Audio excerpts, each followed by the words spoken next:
जयनगर विधायक विश्वनाथ दास ने नारियल फोड़कर दक्षिण बारासात महाश्मशान के विद्युत भट्टी का उद्घाटन किया है। विधायक ने कहा कि नगर पालिका व नगर विकास विभाग के वित्तीय सहयोग से करीब 3 करोड़ टका की लागत से बनने वाले इस विद्युत भट्टी का काम दिसंबर तक पूरा हो जाएगा।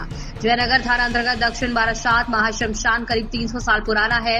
मालूम होता है कि मगराहट पूर्व व पश्चिम बरोईपुर पूर्व विधानसभा क्षेत्र तथा कलताली व जयनगर यानी 4 विधानसभा क्षेत्रों में अलग अलग इलाके तथा अन्य विधानसभा क्षेत्र का आधा हिस्सा के लोग इस दक्षिण बारासात महाश्मशान में शवों का दाह संस्कार करते रहे हैं।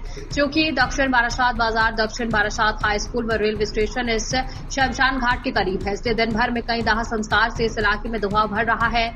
मामले की जानकारी होने के बाद जयनगर के विधायक विश्वनाथ दास ने इस शमशान घाट में विद्युत भट्टी बनाने की योजना बनाई। मुख्यमंत्री के निर्देश पर उन्होंने नगर एवं शहरी विकास विभाग से बात कर जल्द इस विद्युत भट्टी के निर्माण का निर्णय लिया है।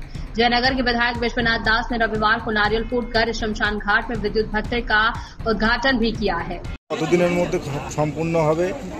দেখুন, আমাদের দক্ষিণ বারাসাতের এই মহাশ্মশান এটা মাননীয় মমতা বন্দ্যোপাধ্যায়ের সহযোগিতা এবং তার নির্দেশ পুরো নগর উন্নয়ন মন্ত্রী ফিরোজ হাকিমের তার দপ্তরের সহযোগিতায় এবং আর্থিক সহযোগিতায় 2,98,99,99,000 টাকা প্রজেক্ট এটা এই বৈদ্যুতিক চুল্লি মহাশ্মশান আজকে তার ভিত্তিপ্রস্তর হলো এবং আগামী ডিসেম্বরের মধ্যে এই মহাশ্মশানের বৈদ্যুতিক চুল্লির কাজ সম্পূর্ণ হবে।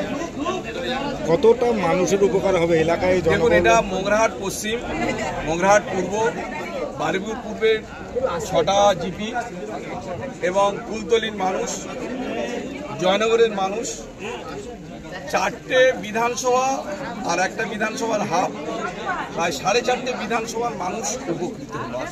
হিন্দু সম্প্রদায়ের আগে আমাদের এখান থেকে যারা কাঠে দাহ করতো না তাদের কীর্তনখোলা চলে যেতে হতো বা বিষ্ণুপুরে যেতে হতো, কিন্তু অনেক সময় অসুবিধা থাকার জন্য বেশিরভাগ মানুষ সব কীর্তনখোলায় যেত। ফলে এখান থেকে যাওয়া আসার যে গাড়ি খরচা